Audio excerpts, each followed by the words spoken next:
John भाई का जो नाम है वो 1976 में ख्वाजा फरीद गवर्नमेंट कॉलेज रहीम यार खाना में पढ़ता था।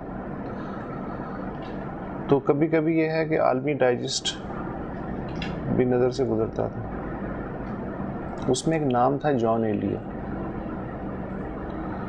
अच्छा, मेरे जहन में ये तो बिल्कुल ही नहीं था कि ये शायर हैं, ये भी नहीं था कि ये मुसलमान है, जॉन एलिया। अच्छा, ये भी नहीं था कि मर्द है, मैं खातून समझता था।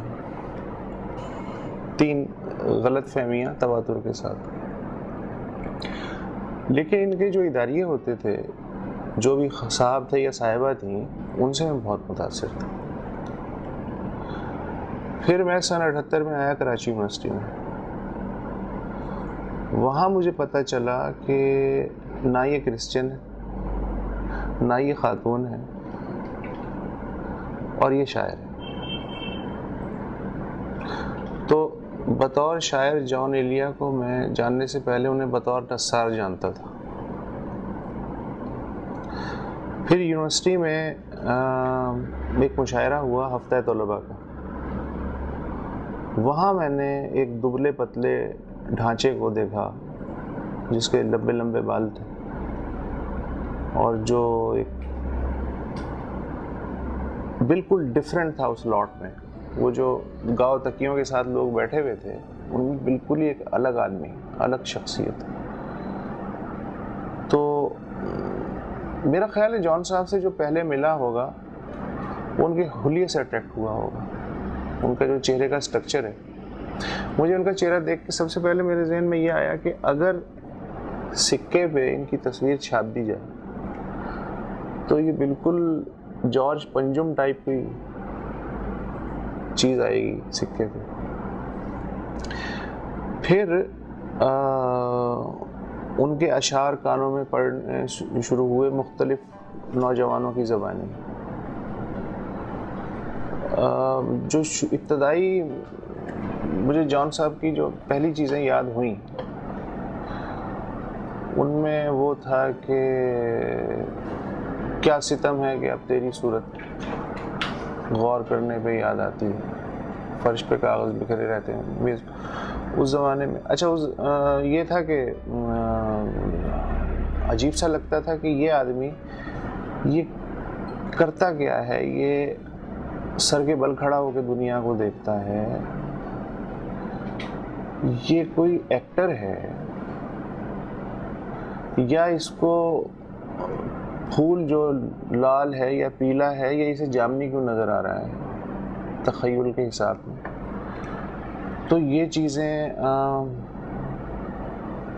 बड़े फैसिनेट करती थी।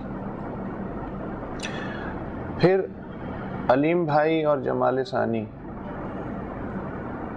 उनके ताल्लुक़ से इनसे बराह रास्त मुलाकात होने लगी।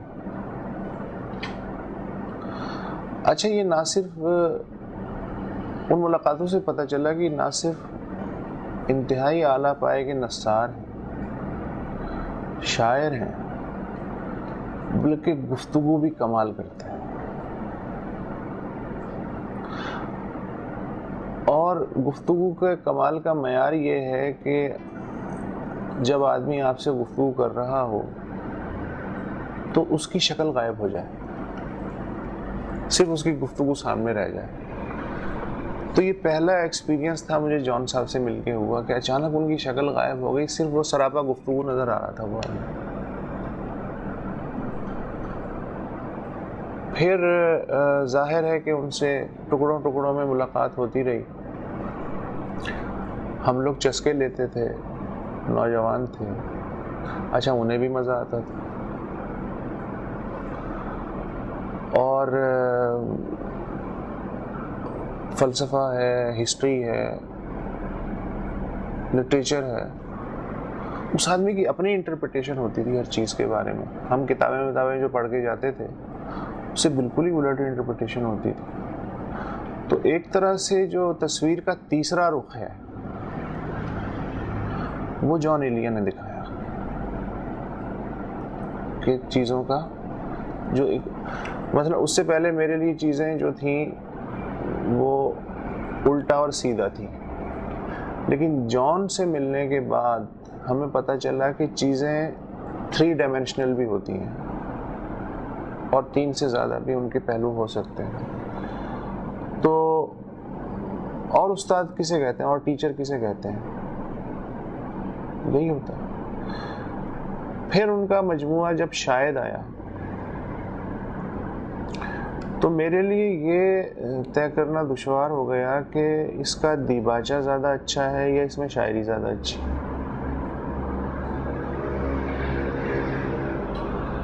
यानी इतना तवील दीबाचा, तकरीबन 40-41 सफ़े का,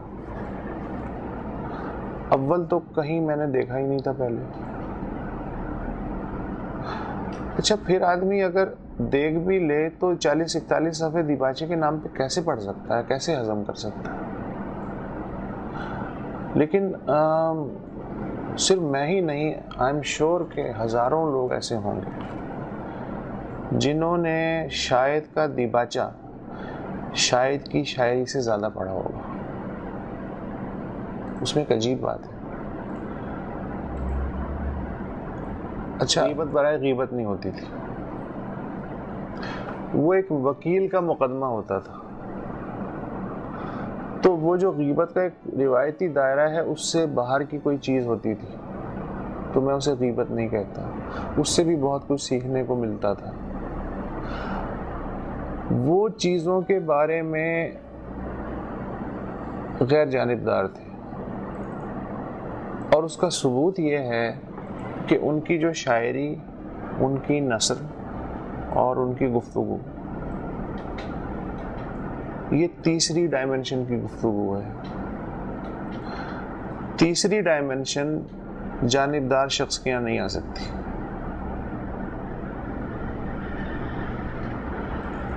तो उनके बारे में दूसरों का जो भी तासुर हो, मेरा ख्याल है कि वो इस मामले में वो थे कि अपने बच्चे को मैं क्या बताऊंगा, या अपने नवासे को या पोते पोतियों को क्या बताऊंगा।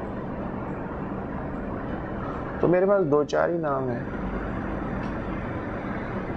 कि मैंने मुश्ताक अहमद यूसुफी को अपनी आंखों से देखा है, मैं उनसे मिला हूँ, मैं इस पे इतरा सकता हूँ अपने पोतों पोतियों के सामने।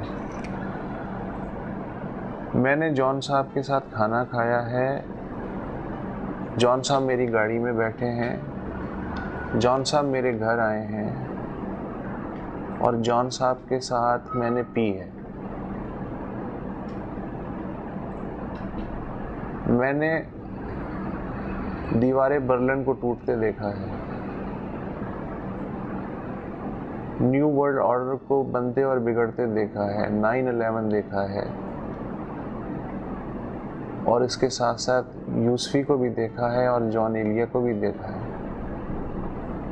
और श्रीनगर को भी देखा है और दलाई लामा से भी मिला हूँ। तो ये सारी चीज़ें हैं। जब मैं सोचता हूँ कि मेरे असासे में क्या होगा, ज़हनी असासे में, तो यही चीज़ें। शायद तो उनका बेहतरीन मजमूआ है, नो डाउट अबाउट इट। काश वो मज़ीद ज़िंदा रहते तो जाहिर है कि उसका फ़ायदा ही होता। उन्हें ना होता, कम से कम हमें तो ज़रूर होता। डिस्कस नहीं हो रही जॉन की शायरी। उसकी बुनियादी वजह यह है कि उस शायरी की डायमेंशन समझना ज़रूरी है, उसकी गहराई समझना ज़रूरी है, उसका ज़माना, उसकी मार कहाँ तक है। जब लोग ये समझने के काबिल हो जाएंगे तो जॉन उस हिसाब से डिस्कस होते चले जाएंगे। तो मुझे इस बात की कोई फिक्र नहीं है कि जॉन इस पर डिस्कस हो रहे हैं या नहीं हो रहे। जॉन साहब आदमी तो थे ही नहीं, वो तो मुजस्सम ज़हन थे। एक ज़हन था जिसे एक फिजिकल शक्ल मिल गई थी।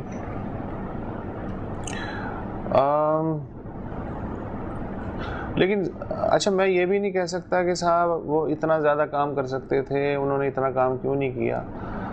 हमें हर आदमी की शख्सियत और उसका मिजाज और उसके हालात, मेरे ख्याल है सबकी रियायत देनी चाहिए। जितना काम कर सकते थे वो उतना कर गए, और हर आदमी जितना काम कर सकता है उतना ही कर जाता है। ये नहीं हो सकता कि जी आपकी मर्जी के हिसाब से तो दूसरा आदमी नहीं चलता ना। तो उसमें देखा ये जाता है कि उसकी क्वालिटी क्या है। तो अगर क्वालिटी बेहतरीन है तो गालिब एक मजमूए पे जिंदा है, गालिब है। और जिनके 32 आ गए उनके 32 शेर मैं नहीं सुना सकता। मैं इस पर यकीन नहीं करता कि उन्होंने काम कम किया या ज़्यादा किया। उन्होंने उतना ही किया जितना उन्होंने करना था।